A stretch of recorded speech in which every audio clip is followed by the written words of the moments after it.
بسم اللہ الرحمن الرحیم۔ سورۃ فاتحہ میں اللہ کا تعارف ہے۔ اللہ تو کہہ رہا ہے میں مہربان ہوں، میں رحیم ہوں، میں پالنے والا ہوں، محبت کرنے والا ہوں۔ اور ہم نے اللہ سے ڈرا کے لوگوں کو ویسے ہی بددل کر دیا ہے، مایوس کر دیا ہے اور خوف زدہ کر دیا ہے۔ سورۃ فاتحہ کے بارے میں حضرت علی رضی اللہ تعالیٰ عنہ کا ارشاد عالی ہے، اگر میں سورہ فاتحہ کی تفسیر لکھاؤں تو 70 اونٹوں پہ لا دی جائے گی۔ 70 اونٹوں پہ یعنی ہر آیت کے لیے 10 اونٹ۔ 70 سے مراد 70 نہیں ہوتا، بے شمار، عربی میں بے شمار اونٹ۔ اور بطور ثبوت ایک واقعہ کہ ایک دفعہ تشریف فرما ہوئے اور فرمانے لگے آؤ میں تمہیں بسم اللہ کی تشریح کرو، بسم اللہ الرحمن الرحیم۔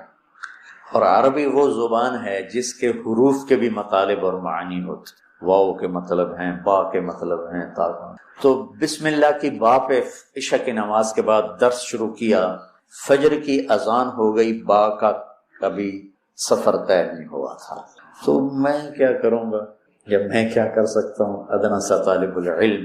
لیکن اس میں ایک چیز تو میرے اللہ کا تعارف ہے۔ اللہ ہمیں مہربان کر کے رب، اللہ یہ بھی تو کہہ سکتا تھا الحمدللہ جبار السماوات والارض، الحمدللہ قہار السماوات والارض۔ سب تعریفیں اللہ کی جو سارے جہان پر جبار ہے، قہار ہے، غالب ہے، بادشاہ ہے، رب۔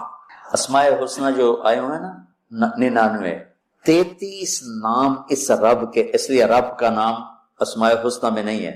رب آپ دیکھیں نہیں، لیکن المنتقم کو چھوڑ کر باقی ہر میرے رب کی صفت میں رب کا مطلب پایا جا رہا، اس لیے اس کو اللہ نے اس میں، میرے نبی نے اس میں ذکر ہی نہیں کیا ہے کہ اتنا ہیوی ویٹ لفظ ہے۔ اس کو اللہ تعالیٰ نے اپنے تعارف کے لیے پسند کیا کہ مجھ سے ڈرو نہیں، میں تو تم سے پیار کرتا ہوں۔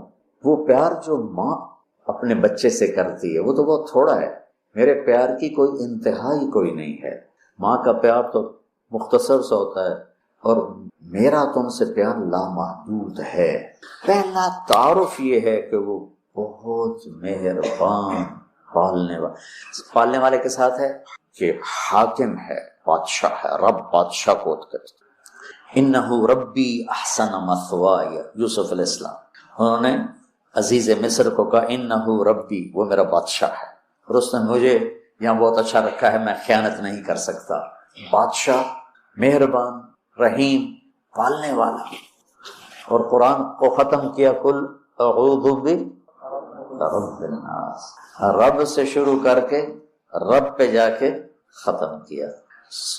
آخر میں پھر یقین دلایا کہ میں تم سے بہت پیار کرتا ہوں، جو کچھ کہوں گا تمہاری محبت میں کہوں گا۔ اب گھروں میں نہیں دیکھتے، ماں کہتی بیٹا ناشتہ کرو، چھوٹے بچے میں نے نہیں کرنا، وہ بٹھا کے اس کے منہ میں زبردستی ڈال رہی ہوتی، وہ کہتا ہے کیا مصیبت ہے میرے لیے، وہ اس کو کھلا رہی۔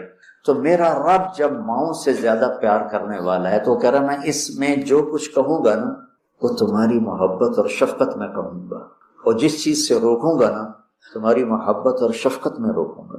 جیسے بچے رو کے ہلکان ہو جاتے ہیں، کوئی میری ضد تھی، میری پوری نہیں ہو رہی تھی، میں رو تو میری 5-6 سالوں کا برا حال ہو گیا، کوئی بھی نہیں میری سن۔ آخر میں کیا، دیکھو تم نے مجھے کیا بات جلے، میں کہ ہوں میں رو کے تھک گیا ہوں تو میری گل منو۔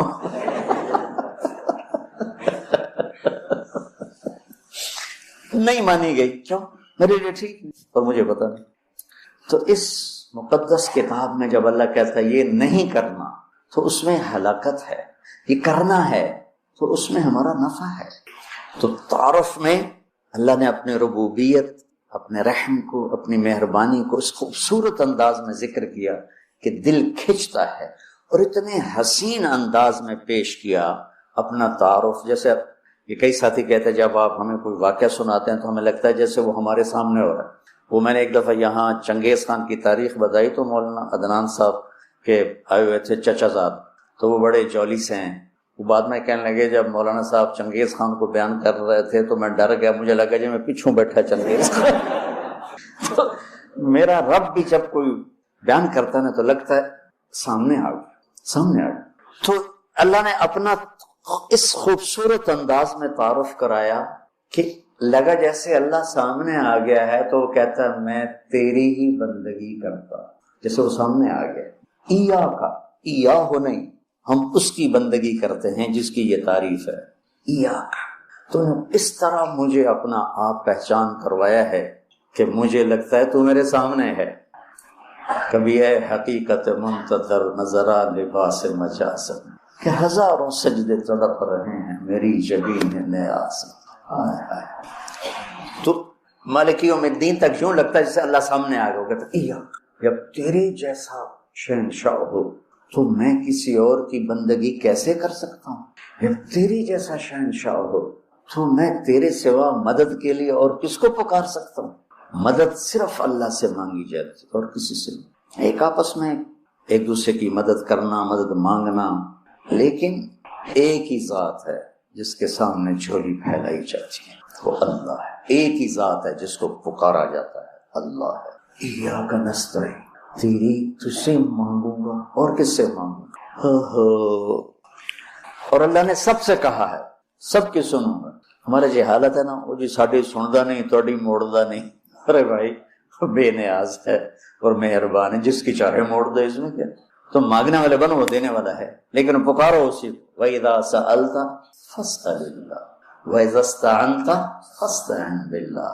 جب مانگنا ہو اللہ سے مانگ، اور جب مدد کے لیے پکارنا ہو تو صرف اللہ کو پکار. اللہ کے سوا کوئی مدد کرنے کے قابل. ایاک نعبد و ایاک نستعین.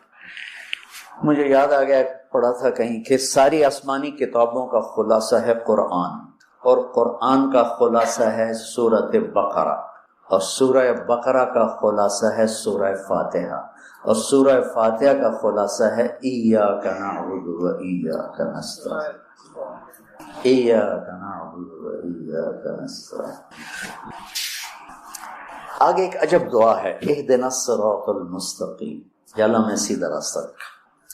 جتنے انسان کے علاوہ مخلوق ہے وہ ماں کے پیٹ سے صحیح زندگی گزارنا سیکھ کے آتے ہیں اللہ کی طرف سے. ان کے اندر یہ چیز ڈلی ہوتی ہے، ان کو پیدا ہوتے ہی پتا ہوتا ہے یہ کھانا یہ نہیں کھانا، ادھر چلنا ادھر نہیں چلنا، یہ دشمن ہے یہ دوست. آج پہلے دن چوہا اپنی بل سے نکلا، اپنے کھڈ سے نکلا، سامنے بلی دیکھی بھاگ کے واپس آیا. اس کو اماں نے تو نہیں بتایا تھا کہ بلی تینوں کھا جائے. میں ایک عام مثال دیتا ہوں اپنے بیان میں کہ بکری کو گوشت کھلاؤ مر جائے گی نہیں کھائے گی، شیر کو گھاس کھلاؤ مر جائے گا نہیں کھائے گا، کہ وہ اپنی زندگی گزارنے کا طریقہ ماں کے پیٹ سے لے کر آتے ہیں. انڈے سے نکلتے ہی چونٹی سیدھی چلتی ہے، راستہ بناتی ہے، سیدھا راستہ چلتی ہیں، پوری لائن چلتی ہے، 1 سینٹی میٹر سے آگے دیکھ نہیں سکتی. کہاں سے ہو؟ اللہ کا نظام، اللہ کا علم کہ ہر مخلوق پیدائشی طور پر جانتی ہے یہ کھانا یہ نہیں کھانا. اور انسان جانتا نہیں ہے، نہ دنیا میں صحیح چلنا جانتا ہے، نہ آخرت کو تو ویسے نہیں پہچانتا. تو اللہ نے یہ دعا فرض قرار دے دی، ہر رکعت میں یہ دعا فرض قرار دے دی. مانگو کیا؟ اللہ میں سیدھا راستہ دیکھا. سیدھے راستے سے ہم عام طور پر سمجھتے ہیں کہ آخرت کا سیدھا راستہ ہو. ہر پل میں مجھے صحیح کیا کرنا ہے وہ دکھا. الصراط، اس میں دنیا کا بھی ہے اور آخرت کا. صبح اٹھا، فجر کی نماز پڑھی، یا اللہ صبح ہو گئی ہے، کام پہ جانا ہے، یا اللہ مجھے سیدھا راستہ دکھا.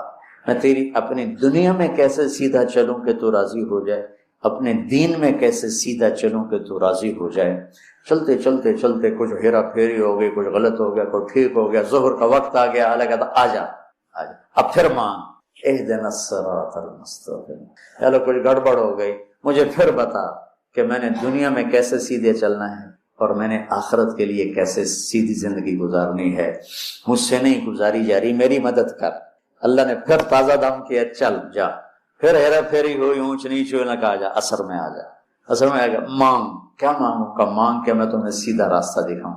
چونکہ تمہارے اندر یہ جانوروں کی طرح چپ ہے نہیں، انہوں نے وہی کرنا ہے جو ان کو ان کے اندر ڈال دیا ہے. یہ درختوں میں چپ ڈال دی.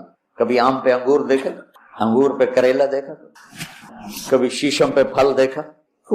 اندر میں ڈال دیا گیا ہے تجھے پھل دینا ہے، کون سا دینا ہے، کس موسم میں دینا ہے، کس رنگ میں دینا ہے، کس ذائقے میں دینا ہے، کس خوشبو میں دینا ہے، کس تاثیر میں دینا ہے۔ تو ہمیں اس میں اللہ تعالیٰ نے دونوں تاریں ڈال دی ہیں، اچھائی برائی، تو لگا آؤ پھر مانگو، عصر میں پھر مانگو، پھر جائے کو اونچ نیچ ہو جائے، آجا مغرب میں پھر مانگ۔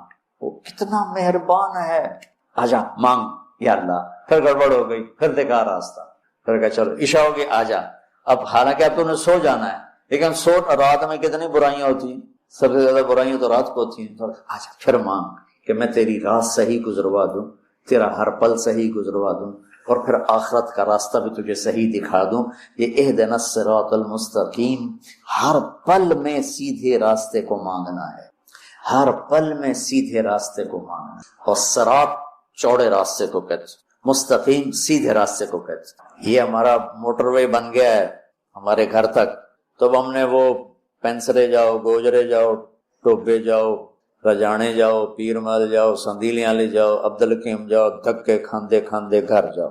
وہ چھوڑ کے ہم 1.5 گھنٹے میں یہاں سے، پہلے 3.5 گھنٹے لگتے تھے، ہم 1.25 گھنٹے 1.5 گھنٹے میں گھر پہنچ جاتے ہیں۔ یہ صراط اور غیر صراط کا فرق ہے کہ آدمی جب راستے کا چناؤ کرتا ہے تو کہتا ہے میں راستہ سیدھا، راستہ کھلا بھی ہو چوڑا بھی ہو، کھلا بھی ہو چوڑا بھی ہو۔ تو اللہ کہتا ہے میں قربان جاؤں، اور اللہ ہمیں کیا، او میرا بندہ اے مانگ، اے مانگ، میں تینوں موٹر وے تے چڑھاؤں، میں تجھے موٹر وے پہ چڑھانا چاہتا ہوں، تو بولے دی جھگی دی گلیاں پھر لتا نام ہے نا، بولے دی جھگی، تو اس کی سڑکیں بھی ایسے ہی ہوں گی۔ اور صراط تلوار کو بھی کہتے، تلوار کا جو ایک ہوتا ہے نا ایک طرف، اس کو بھی صراط کہتے، تو صاف شفاف ہوتا، کوئی کھڈا بڈا نہیں ہوتا۔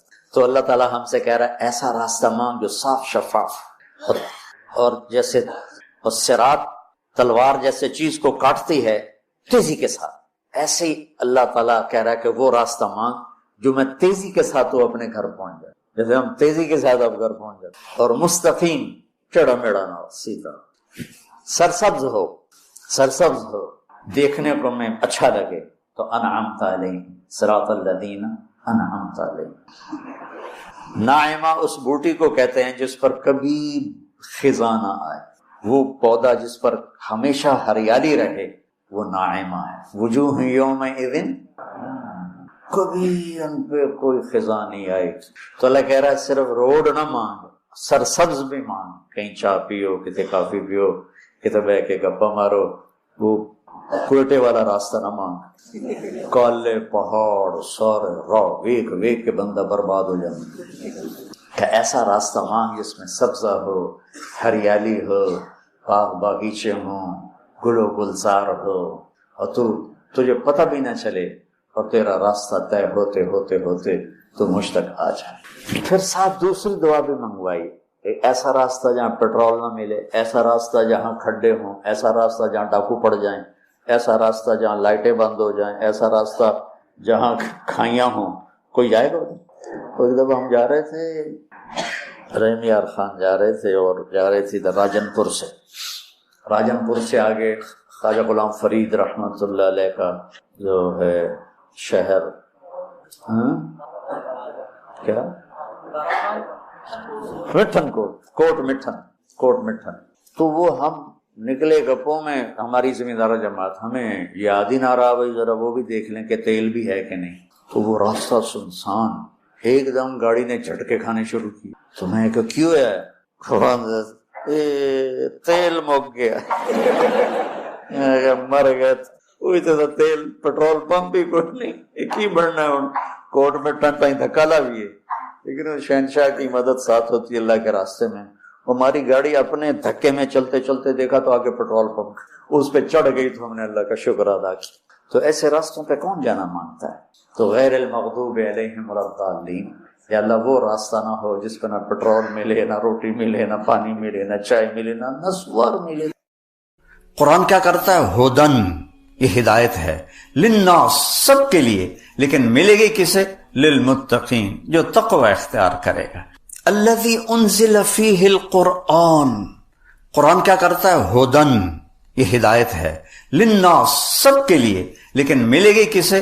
للمتقین، جو تقوی اختیار کرے گا۔ جس کی یہ چند صفات ہیں، اور ہر جگہ تقوی کو مختلف معنوں میں اللہ تعالیٰ نے بیان کیا ہے.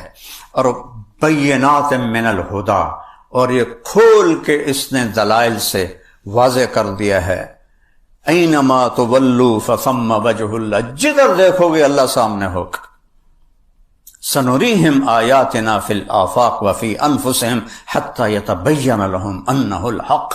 اس کائنات میں، کائنات کے علاوہ تمہارے اپنے اندر، وچے بیڑے وچے جھیڑے وچے ونج مہانے ہو. سلطان باہو صاحب کا آدھا شعر پڑھا ہے میں نے کہ کائنات میں اور تمہارے اندر وہ کچھ دکھاؤں گا کہ پکار اٹھو گے اللہ ہے، اللہ حق ہے، اللہ حق ہے.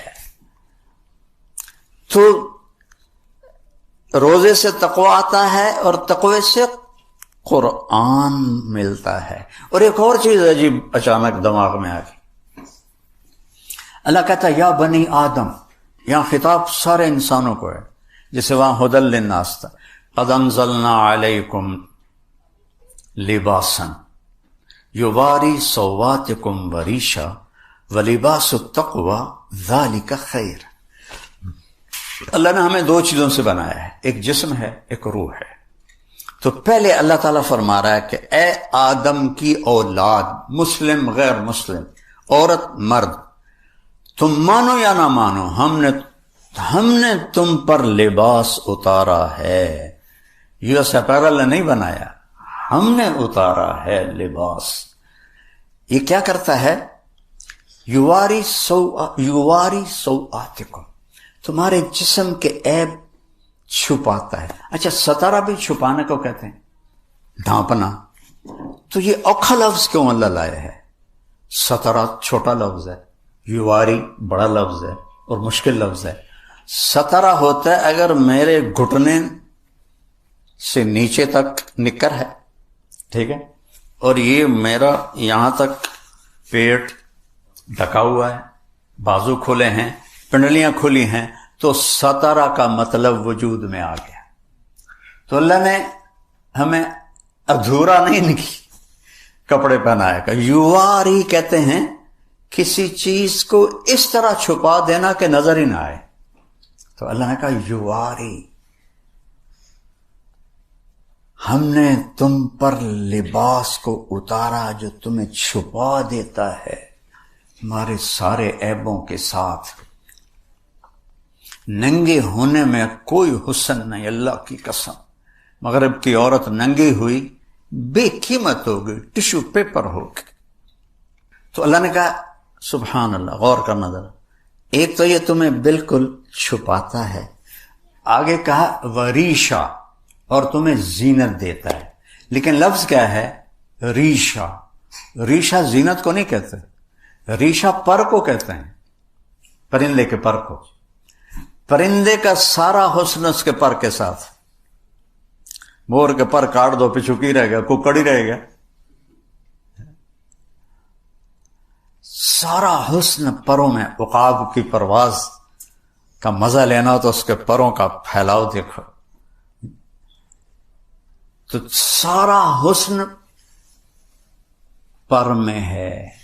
تو اللہ نے یہاں زینت نہیں فرمایا، اعلیٰ درجے کی زینت. ایسا لباس تمہیں دیا ہے جو تمہیں اعلیٰ درجے کا خوبصورت بناتا ہے. یہاں تو جسم آ گیا، اب آگے آ گئی روح. روح کو کیا پہنانا ہے؟ اس کو بھی تو پہنانا ہے. جسم ننگا ہو تو کہیں جا سکتے ہیں. یورپ کی بے حیا معاشرت ہے، وہاں پورے بیچ ہیں، وہاں صرف ننگے مرد عورت جا سکتے ہیں، کپڑے والے جا ہی نہیں سکتے. جب آدمی قرآن سے اسلام سے ہٹتا ہے تو جانور بن جاتا ہے. تو اللہ نے کہا میں نے تمہیں ایک جسم کو لباس دیا ہے، اس سے تو تم ایک دوسرے کو اچھے نظر آ رہے ہو. لیکن روح کو لباس تو یہ کرتے، یہ ویسٹ کوٹیں، یہ پگڑیاں، یہ تو روح کو نہیں پہنچتی. یہ ویسٹ کوٹ، یہ بوٹ، یہ جراب. تو اللہ نے کہا تمہاری روح کے لیے لباس بنایا ہے. چونکہ ننگی روح بھی اللہ پسند نہیں کرے گا. جیسے اگر تم ننگے ہو تو کہیں جا سکتے ہو، تمہیں اگلے سوٹے مار کے اندر بھگائیں گے. تو میرا اللہ کہہ رہا ہے تو میں تو تیرے جسم کو نہیں دیکھتا ہوں، مٹی ہے، میں تو تیری روح کو دیکھتا ہوں کہ وہ میرا امر ہے، اس کا علم دیا ہی نہیں. قل الروح من امر ربی، میرے محبوب کہہ دو بس میرا امر ہے. تو اس سے بھی تو لباس پہناؤ نا تاکہ تم مجھے خوبصورت نظر آؤ. تو وہ کیا ہے؟ وَلِبَاسُ التَّقْوَى. اور پھر وہی لے جاتا ہے ذَلِكَ خَيْرٌ. اور جو روح کا لباس ہے وہ تقوی ہے. اس کا ننگا پن کیا ہے؟ سب سے بڑا ننگا پن کفر ہے. روح کا پہلا لباس ہے ایمان، پھر عبادات، پھر اللہ کا پیار، اللہ کے نبی سے پیار، اللہ کے نبی کی سنتیں، یہ روح کا لباس ہے. اور کفر، شرک، جھوٹ، حسد، بغض، زنا، شراب، یہ ننگا پن ہے. تو ایک اللہ کہتا ہے وَلِبَاسُ التَّقْوَى، اور وہ جو تقوی کا لباس ہے نا ذَلِكَ خَيْرٌ. دو لفظ ہیں اشارہ کرنے کے لیے، ھذا اور ذالکا. ھذا ہوتا ہے قریب کے لیے اور ذالکا ہوتا ہے دور کے لیے. میں کہوں گا ذالکا سہیل، ھذا نہیں کہہ سکتا. کہوں گا ھذا ورد، یہ پھول ہے کیونکہ قریب ہے. تو جب اس کا الٹ کر دیا جائے عربی میں، قریب کی چیز کو دور کے اشارے سے ذکر کیا جائے تو اس کی عظمت بتانے کے لیے ہوتا. جیسے پہلی سطر ذالک الکتاب لا ریب فیہ، قرآن تو اے میرے کو لے دیش پہ ہوا ہے. تو اللہ کہہ رہا ہے وہ کتاب، بڑی دور دکھاتا ہے، وہ کتاب لا شک، کوئی شک نہیں. تو اب یہاں کہہ رہا ہے تقویٰ تو میں روح میرے اندر جو سوائے اللہ کے کسی کو نظر نہیں آتے، اور اس کے اندر تقویٰ، کھڈے کے اندر کھڈا، تو وہ تو صرف اللہ دیکھتا ہے. تو اتنی قریب چیز کو اللہ کہتا ہے ذالک خیر، وہ تقویٰ بہت اعلیٰ چیز ہے، وہ تقویٰ بہت اعلیٰ چیز ہے. جو تمہاری اندر کا لباس تقویٰ ہے، اور باہر کا لباس یہ اللہ نے بنایا ہے. ایک صحابی آئے، مالدار تھے، کپڑے میلے تھے، اچھے بھی نہیں تھے. آپ نے کہا غریب ہو گئے ہو؟ آپ نے کہا جی نہیں. کہا تو یہ لباس کیسا پہنا ہوا ہے؟ چل واپس جا کے لباس تبدیل کر کے آ. اللہ اپنے بندے پر اپنی نعمت کا اثر دیکھنا چاہتا ہے. حضرت امام حسن علیہ السلام بہت اعلیٰ کپڑا پہنتے تھے، بہت قیمتی. تو ایک آدمی نے اعتراض کیا کہ اللہ کے نبی نے تو زہد سکھایا، تم اتنا عالی لباس کیوں پہنتے ہو؟ کہا میں اس لیے پہنتا ہوں کہ غریب کو مانگنے میں ہچکچاہٹ نہ ہو، اسے پتا ہو کہ یہ پیسے والا ہے تو اس کو مانگنے میں آسانی ہو، اس لیے میں یہ پہنتا. سبحان اللہ. تو اب میں ایسے قرآن سارا ایسے جڑا ہوا ہے. آپ جب پڑھتے ہیں تو لگتا ہے کہ یہ اس نے ان سے نہیں مل رہا، یہ اس سے نہیں مل رہا، لیکن اللہ کی قسم یہ ہوتے ہیں نا زنجیر کی کڑیاں، اس طرح سارا قرآن اس طرح جڑا ہوا ہے، اس طرح ایسے جڑا ہوا ہے. تو انا انزلناہ فی لیلۃ القدر شہر رمضان الذی انزل فیہ القرآن. یہ سورہ بقرہ، وہ 30واں پارہ سورہ قدر تھی. اور وَلِبَاسُ التَّقْوَى ذَلِكَ خَيْرٌ سورہ رعد، لَعَلَّكُمْ تَتَّقُونَ سورہ بقرہ، اور ہدی للمتقین. یہ کہاں سے میں نے انزلہ اور تقوی کو جوڑ کے آپ کو ایسے زنجیروں میں پرو کے دکھایا ہے. تو قرآن غذا ہے جس سے تقوی پیدا ہوتا ہے، اور تقوی سے دین پہ چلنا آسان ہوتا ہے. آپ کی جو آپ میں سرجن ہیں ان کی پریکٹس اور ہے، جو فزیشین ہیں ان کی پریکٹس اور ہے، جو گائنیکالوجسٹ ہیں ان کی پریکٹس اور ہے، لیکن وہ کرتے کرتے کرتے کرتے سیکھ جاتے ہیں. ایک دم تو ماں کے پیٹ سے کوئی نہیں آتا ہے. تو جو صفات ایمان ہیں یہ سیکھتے سیکھتے سیکھتے آدمی سیکھتا ہے. صرف ماں باپ مسلمان ہوں اتنے سے بچہ دین پہ نہیں آتا جب تک اسے پورا اس کی طرف متوجہ نہ کیا جائے، سکھایا نہ جائے۔ تو میرے بھائی بہنوں، یہ رمضان کا مہینہ اصل تو قرآن کا مہینہ ہے، اور قرآن سے دل لگاؤ۔ اچھا، ایک رواج میں 10 ختم کر لے رمضان شریف مطلب میں 6 کیتے ہیں، مطلب میں 5 کیتے ہیں، وہ اللہ یہ نہیں چاہتا، اللہ کی قسم۔ آپ کو اجر مل جائے گا، کوئی بات نہیں، لیکن اللہ یہ نہیں چاہتا کہ تسی مشین چلا دو گڑ گڑ گڑ گڑ گڑ گڑ گڑ گڑ۔ واللہ اللہ کی یہ پسند نہیں کہ تم 10 ختم کر دو رمضان میں اور 4 سپارے روزانہ پڑھو۔ اللہ کہتا ہے افلا یتدبرون القرآن، تم قرآن میں غور کیوں نہیں کرتے؟ افلا یتفکرون، تم اس میں تدبر تفکر کیوں نہیں کرتے ہو؟ میں نے تو اس لیے اتارا ہے، یہ نہیں وہ تلاوت شروع کر دو۔ تلاوت مطلوب ہے، ایسی نہیں ہے کہ جیسے آج کا لوگ ہمارے لوگ کر رہے ہوتے ہیں۔ ایک آیت پڑھو، حضرت عبداللہ بن عمر فرماتے ہیں ہم 10 آیتیں سیکھتے تھے اللہ کے نبی سے، اور جب تک اس پہ عمل نہیں ہوتا تھا آگے نہیں چلتے تھے۔ تو قرآن تو پیغام زندگی ہے، کیسے چلنا ہے؟ روزہ اس کو بوسٹ کرتا ہے، چونکہ یہ گناہوں سے آڑ بنتا ہے۔ آدمی حلال چھوڑ دیتا ہے تو حرام چھوڑنے کی بھی طاقت اللہ تعالیٰ پیدا فرما دیتا ہے۔ تو میری گزارش ہے بھائیو، قرآن سے دل لگاؤ۔ قرآن روح کی طرح ہے، روح ہو تو پورا جسم پوری باڈی حرکت کرتی، تو نماز، روزہ، حج، زکوٰۃ اور سخاوت، عبادت، یہ سب اعضاء و جوارے ہیں، اور اس کی روح قرآن ہے۔ جب قرآن میں طاقت آتی ہے تو سارے حرکت کرنے لگ جاتے ہیں، سب حرکت کرنے لگ جاتے ہیں۔ تو اپنے آپ کو قرآن کے ساتھ جوڑو۔ امت ٹوٹ گئی ہے قرآن سے، اللہ کی قسم ٹوٹ گئی۔ قرآن سے ٹوٹنا بہت بڑی تباہی ہے، کہ اس یقین ہو اللہ اس کے رسول کی بات کا، کہ جو اللہ نے کہہ دیا ہے حق ہے۔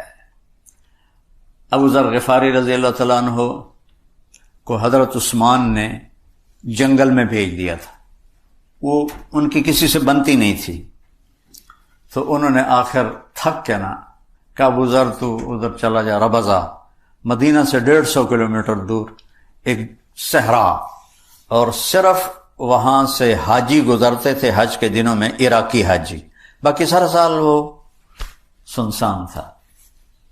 تو ان کی وفات کا وقت آ گیا، تو ان کی بیوی کہنے لگی اب تو مر رہا ہے، اور میں بوڑھی عورت، یہ بیٹی چھوٹی، اب تجھے غسل کون دے گا؟ تمہیں کفن کہاں سے دیں گے؟ تیری قبر کیسے کھودیں گے؟ تمہیں دفن کیسے کریں؟ وہ کہنے لگے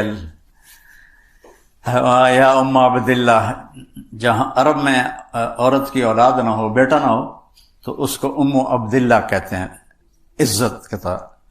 عبداللہ کی ماں، ما کذبت وما کذبت، نہ میں جھوٹ کہہ رہا ہوں نہ مجھے جھوٹ کہا گیا ہے۔ میں ایک مجلس میں تھا، اللہ کے نبی نے فرمایا اس مجلس میں ایک آدمی ہے، اکیلا رہے گا، اکیلا مرے گا، اکیلا اٹھے گا، اس کا جنازہ مسلمانوں کی ایک جماعت پڑھے گی، لہذا یہ ہوگا۔ وہ کہنے لگی انا وقد انقطع الحاج، وہ اللہ دا بندہ حاج دا زمانہ ہی نہیں، کون آئے گا اس راستے؟ کہ یہ نہیں مجھے پتا، جا بیٹھ جا راستے پر۔ شام تک بیٹھے رہی، واپس آ گئی۔ وہ کہنے لگی او میاں کوئی نہیں آئے گا۔ اگلا دن آیا، جاؤ بیٹھو۔ کہ میرا کیوں وقت ضائع کرنا ہے، میں کیوں اتنے جا کے، کہ میں کیا جا رہا ہوں، جاؤ بیٹھو۔ تیسرا دن آ گیا، وہ بیٹھی، دور سے غبار اڑتا نظر آیا، تو اس کے جسم مردہ میں جان ایک دم کھڑی ہو گئی، ایسے اپنا دوپٹہ لے رہا ہے ایسے۔ تو وہ کوئی 20 اونٹ سوار تھے، انہوں نے اپنے سواریاں موڑی، دیکھا تو ایک بڑھیا کھڑی ہے، وہ کہتی ہے ایک صحابی رسول ہے اس کا جنازہ پڑھو گے؟ وہ کہنے لگے گا کون ہے؟ کہا ابو ذر. تو سب ایک دم رو پڑے کہ ہماری جانیں قربان ابو ذر پر. اور یہ کون تھے؟ حضرت عبداللہ بن مسعود اور ان کے شاگرد. اور یہ عمرے کے لیے جا رہے تھے مدینہ مکہ. وہ عمرے کے لیے نہیں جا رہے تھے، وہ ابو ذر کا جنازہ بلا رہا تھا.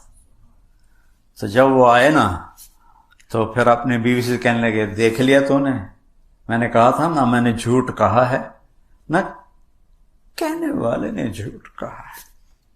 تھوڑا سا یقین بنا لو اپنے نبی کی بات پر. کتنے برملا کہتے ہیں جھوٹ کے بغیر تو کام ہی نہیں چلتا. یا اللہ میری توبہ. فرمان لگے دیکھو بھائی مجھے کفن وہ دے گا جو حکومت کا ملازم نہ ہو. حکومت خلافت عثمان ہے، اور کہہ رہے ہیں جس نے حکومت کی نوکری نہ کی ہو وہ مجھے کفن دے گا اور وہ میرا جنازہ پڑھے گا. تو ایک انصاری نوجوان بولے میں نے آج تک حکومت کی نوکری نہیں کی اور یہ احرام ہے میری ماں نے اپنے ہاتھوں سے تیار کیا ہے. کہا تو اس میں مجھے کفن دو. ابن مسعود موجود ہیں اور فرما رہے ہیں تو میرا جنازہ پڑھے گا. اللہ اکبر کا انتقال ہو گیا. اچھا جب صبح ہوئی تو بیٹی کو بولا بیٹی آج مہمان آئیں گے ان کے لیے کھانا تیار کرو، بکرا ذبح کرو. تو وہ کہنے لگے اب بوڑھا باپ ہے جو کہہ رہا ہے چلو کر دو صدقہ ہی صحیح. تو کھانا پکانے میں لگ گئے. تو جب وہ انہوں نے جنازہ پڑھا اور فارغ ہو کے جانے لگے تو ان کی بیٹی نے کہا عبداللہ ابن مسعود سے یا عم حلم الی الغدا، کھانا کھا لیجیے. کہنے لگے انا لکی ھذا، تمہیں کیسے پتا کہ ہم آ رہے ہیں اور تم نے کھانا تیار کیا؟ کہ ابا نے کہا تھا کہ آج ضرور آئیں گے میرا جنازہ پڑھنے والے. کہنے والا جھوٹا نہیں تھا. تو عبداللہ بن مسعود اور سارے زار و قطار رونے لگے. اور ابن مسعود نے بڑی عجب بات کی کہ واہ ابو ذر تو نے مر کے بھی سخاوت نہ چھوڑی، تو نے مر کے بھی سخاوت نہ چھوڑی. بھائیو قرآن سے دل لگا لو اور اس کے محبوب کی زندگی سے دل لگا لو. کچھ ٹائم دو. ختم کرنے اللہ کی چاہت نہیں ہے، غور کرنا اللہ کی چاہت. تہجد کا وقت اس کے لیے سب سے اعلیٰ ہے. ایک صفحہ پڑھ لو، ایک سطر پڑھ لو کہ یا اللہ تو مجھ سے کیا کہہ رہا ہے. خاص طور پر آسان کرتا ہوں یا ایھا الذین آمنوا صرف مجھ سے بات ہو رہی. قرآن میں 89 دفعہ ہے یا ایھا الذین آمنوا. بس پہلے وہ ختم کر لو کہ اللہ تو میرے کو کی منگے ہے. جب اللہ کہہ رہا ہے اے ایمان والو، یا ایھا الناس بھی بتا دیا، یا بنی آدم بھی بتا دیا، یا ایھا الکافرون بھی بتا رہا ہوں، یا ایھا الذین ھادوا یہودیوں کے بارے میں، یا اہل الکتاب عیسائیوں کے بارے میں. لیکن جب کہتا ہے نا یا ایھا الذین آمنوا تو 1.25 ارب مسلمان جو اس وقت ہیں اللہ ان کا کندھا پکڑ کے کہہ رہا ہے تیرے نال گل کر رہے. تم خود سوچو ایک بڑا آدمی آپ کو کہے آپ سے بات کرنی، تم ادھر منہ کر کے کھڑے ہو جاؤ، کوئی تمہاری عزت رہ جائے گی؟ اور اگر اس کا موڈ خراب ہو گیا تو تمہیں کتنا نقصان پہنچا سکتا. شہنشاہ اعظم یہاں سے ہاتھ میرا کندھا پکڑ کے کہتا ہے طارق جمیل تو ایمان والا ہے، میں تجھ سے بات کرنا چاہتا ہوں. ایمان والا ہے نا زینب، تو ایمان والی ہے نا، میں تجھ سے بات کرنا چاہتا ہوں. یہ تصویر ہے یا ایھا الذین آمنوا. تو بھائیو اللہ مجھے بھی توفیق دے، آپ کو بھی توفیق دے.